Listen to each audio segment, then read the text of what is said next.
Hey guys, welcome to my YouTube channel study with Devbhoomi. तो कैसे हैं आप लोग।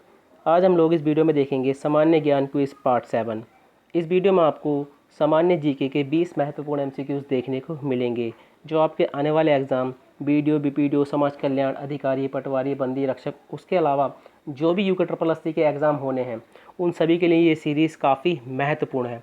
जैसा आपको पता है गाइज़, 1 अगस्त से ये टेस्ट सीरीज़ शुरू हुई है हिंदी जीके और उत्तराखंड जीके की। सुबह 7 बजे आपको हिंदी की वीडियो मिलती है गाइस, दोपहर 1 बजे आपको जीके की वीडियो और रात 8 बजे आपको उत्तराखंड जीके की वीडियो मिलती है। गाइस, अगर आप हमारी टेस्ट सीरीज़ से जुड़ना चाहते हैं तो आप हमारे चैनल स्टडी विद देवभूमि को सब्सक्राइब कर सकते हैं। जब चैनल को सब्सक्राइब करें तो बराबर में बने घंटे के निशान को जरूर क्लिक कर दें ताकि आप किसी भी वीडियो के नोटिफिकेशन को मिस ना कर पाएँ। तो चलिए ज़्यादा टाइम ना ख़राब करते हुए वीडियो को शुरू करते हैं।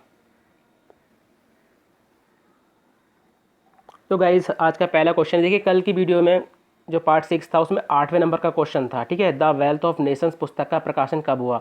तो उसमें जो है मैंने आपको गलती से 1976 आंसर बता दिया, लेकिन राइट आंसर मैं उसमें डिस्क्रिप्शन में भी दे दिया और कमेंट बॉक्स में भी पिन अप कर दिया गाइस। ठीक है, तो ये द वेल्थ ऑफ नेशंस पुस्तक का जो प्रकाशन हुआ था इसका राइट आंसर है 1900, सॉरी फिर से वही गलती हो रही है, 1776। ठीक है, 1776 में इस पुस्तक का जो है क्या हुआ था गाइस, इस पुस्तक का प्रकाशन जो हुआ था 1776 में हुआ था, यानी बी ऑप्शन हमारा सही है। तो आप इस क्वेश्चन को गाइस सही कर लेना। इस पुस्तक के लेखक थे, कौन थे, एडम स्मिथ। पूछे जाते हैं इस पुस्तक के लेखक कौन है, तो एडम स्मिथ। ठीक है, और इस पुस्तक को पूंजीवादी अर्थव्यवस्था का उद्गम माना जाता है। ठीक है, अगला क्वेश्चन है, very very most important question है गाइस ये, दुर्गापुर भिलाई राउरकेला इस्पात कारखाने किस पंचवर्षीय योजना में स्थापित किए गए थे गाइस। तो ये स्थापित हुए थे द्वितीय पंचवर्षीय योजना में, यानी बी ऑप्शन हमारा सही है। द्वितीय पंचवर्षीय योजना का काल पूछा जाता है तो आपको याद रखना है 1961 से 66। ठीक है, ये काल था।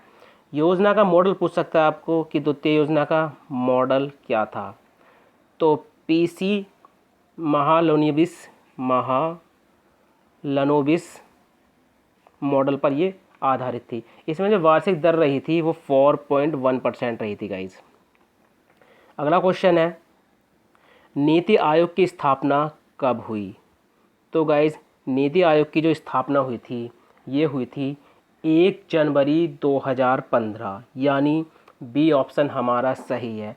नीति आयोग की जो फुल फॉर्म है वो पूछी जाती है गाइज, तो नीति आयोग की फुल फॉर्म है national institution of for transforming India. तो नीति आयोग की आप फुल फॉर्म याद रखेंगे, national institution for transforming India. 1 जनवरी 2015 को भारत सरकार द्वारा जो योजना आयोग था ना, ये उसी का अलग नाम है। पहले नीति आयोग को योजना आयोग कहा जाता था। क्या कहा जाता था, योजना आयोग इसको कहा जाता था। योजना आयोग की जो स्थापना हुई थी 1950 में हुई थी गाइस। कब हुई थी, 1950 में। नीति आयोग का जो अध्यक्ष होता है, पूछा जाता है कि नीति आयोग का वर्तमान अध्यक्ष कौन है, तो इसका जो अध्यक्ष होता है वो प्रधानमंत्री होता है। कौन होता है, प्रधानमंत्री। तो वर्तमान में नरेंद्र मोदी जी हैं, तो वो इसके वर्तमान अध्यक्ष हैं। उसके अलावा एक क्वेश्चन पूछा जाता है इसी से कि इसके वर्तमान उपाध्यक्ष कौन है इसके। ठीक है, तो वर्तमान उपाध्यक्ष हैं इसके राजीव कुमार। कौन है, राजीव कुमार। और इसके मुख्य कार्यकारी अधिकारी यानी सीईओ की बात करें तो अमिताभ कांत हैं। कौन है, अमिताभ कांत इसके वर्तमान सीईओ हैं। अगला क्वेश्चन है, आयकर छूटों की समीक्षा करने के लिए किस समिति का गठन किया गया था। तो आपको पता है ये समिति आज काफ़ी पूछी जाती है, करों से संबंधित होती हैं। तो आयकर छूटों की समीक्षा करने के लिए समिति का गठन हुआ था, ये थी वाईवी रेड्डी समिति, यानी सी ऑप्शन हमारा सही है।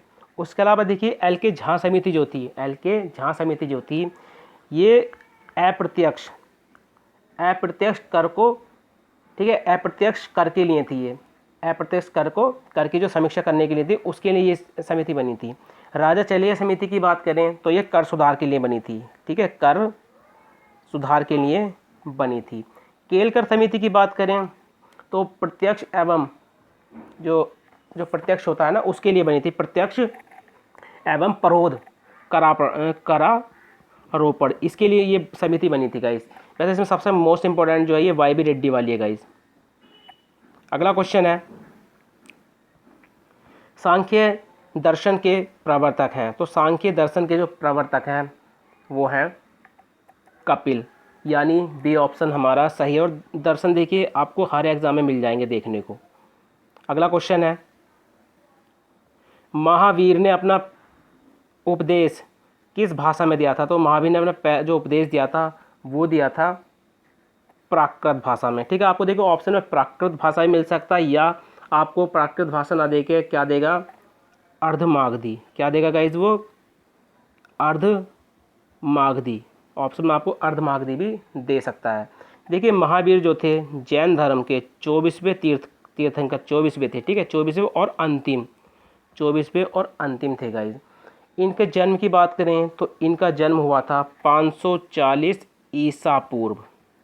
कहाँ पर, कुंडग्राम वैशाली। कहाँ पर हुआ था, कुंडग्राम वैशाली में इनका जन्म हुआ था। इनके बचपन का नाम काफ़ी पूछा जाता है, तो वर्धमान था इनके बचपन का नाम। क्या था इनके बचपन का नाम, वर्धमान इनके बचपन का नाम था।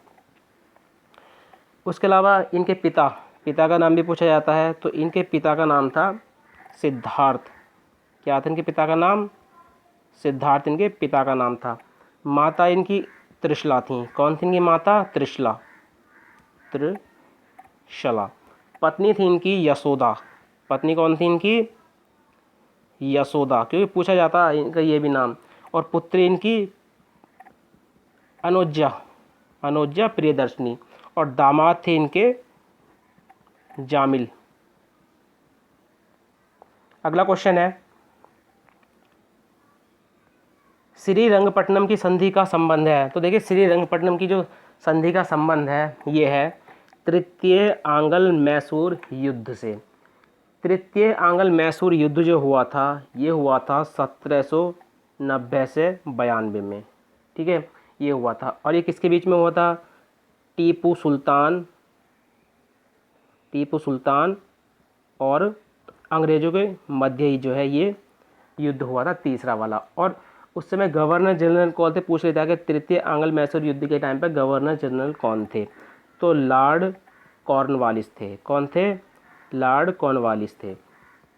युद्ध की समाप्ति जो हुई थी, इस युद्ध की तृतीय आंग्ल मैसूर युद्ध की जो समाप्ति हुई थी ये श्रीरंगपट्टनम की संधि से हुई थी। ठीक है, जो कब हुई थी, 1790 में ये संधि हुई थी। इस संधि से ये युद्ध जो है समाप्त हो गया था। अगला क्वेश्चन है, और हाँ आप गाइज ये चारों जो युद्ध है ना, और ये ऊपर वाले जो तीन है इनकी संधि जरूर पढ़ लेना, ये जो किन संधि से ये युद्ध समाप्त हुए थे। अगला क्वेश्चन है, सहायक संधि की पद्धति किस गवर्नर जनरल ने शुरू की थी।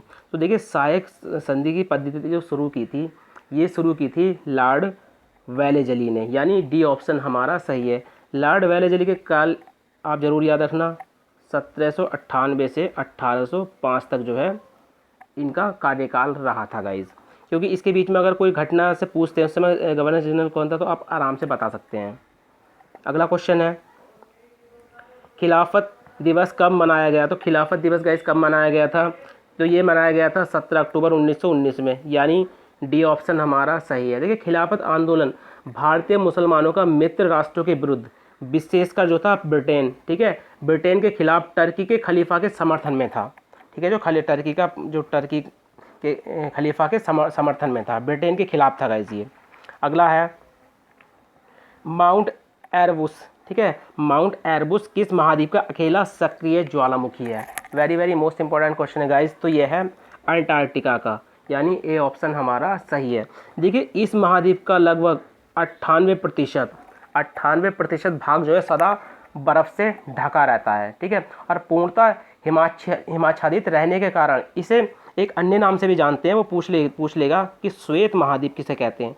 तो श्वेत महाद्वीप किसे कहते हैं, अंटार्कटिका को। ठीक है, ये पॉइंट आप यहाँ से याद कर लेंगे। शीत ऋतु और ग्रीष्म ऋतु में महाद्वीप का अलग अलग आकार होने के कारण इसे किस नाम से जाना जाता है, अन्य नाम से गतिशील महाद्वीप।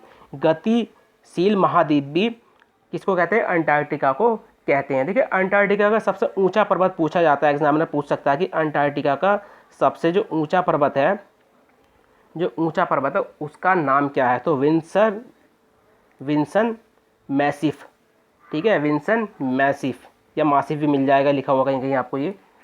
अगला क्वेश्चन है, नमकीन क्षेत्र में पाए जाने वाली वनस्पति क्या कहलाती है? तो नमकीन क्षेत्र में पाए जाने वाली जो वनस्पति कहलाती है ये कहलाती है हेलोफाइट। क्या कहलाती है? हेलोफाइट, यानी सी ऑप्शन हमारा सही है। अगला क्वेश्चन है, निम्नलिखित में से सबसे छोटा प्रादेशिक हिमालय है? तो देखिए हिमालय को 4 प्रादेशिक हिमालयों में बांटा गया है, असम, पंजाब, नेपाल और कुमाऊं। तो इसमें सबसे छोटा प्रादेशिक हिमालय जो है ये है कुमाऊं हिमालय, ठीक है। इसकी बात करें कि इसका क्षेत्रफल कितना है, तो इसका क्षेत्रफल है 320 किलोमीटर, ठीक है। और ये नदी पूछ लेता तो ये सतलज और काली के बीच में है, सतलज और काली के मध्य है, क्योंकि पूछ भी रखा है एक बार UKSSC ने गाइज।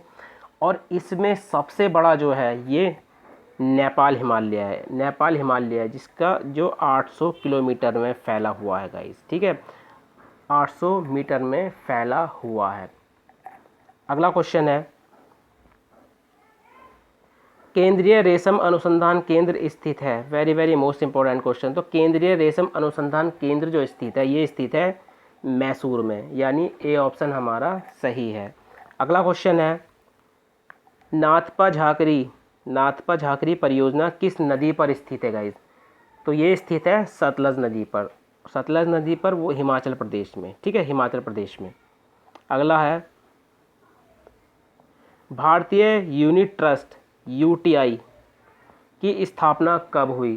तो देखिए भारतीय यूनिट ट्रस्ट की स्थापना जो हुई थी ये हुई थी 1964 में, यानी बी ऑप्शन हमारा सही है। अगला क्वेश्चन है, किसे भारत में स्थानीय स्वशासन का पिता कहा जाता है? ये वीडियो के लिए काफ़ी महत्वपूर्ण क्वेश्चन है गाइस, जो ग्राम विकास अधिकारी की तैयारी करें उनके लिए क्वेश्चन काफ़ी महत्वपूर्ण हो जाता है। तो किसे भारत में स्थानीय स्वशासन का पिता कहा जाता है? ये कहा जाता है रिपन को, यानी बी ऑप्शन हमारा सही है। अगला क्वेश्चन है, किसी राज्य में विधान परिषद की स्थापना और समाप्ति का प्रावधान किस अनुच्छेद में दिया गया है?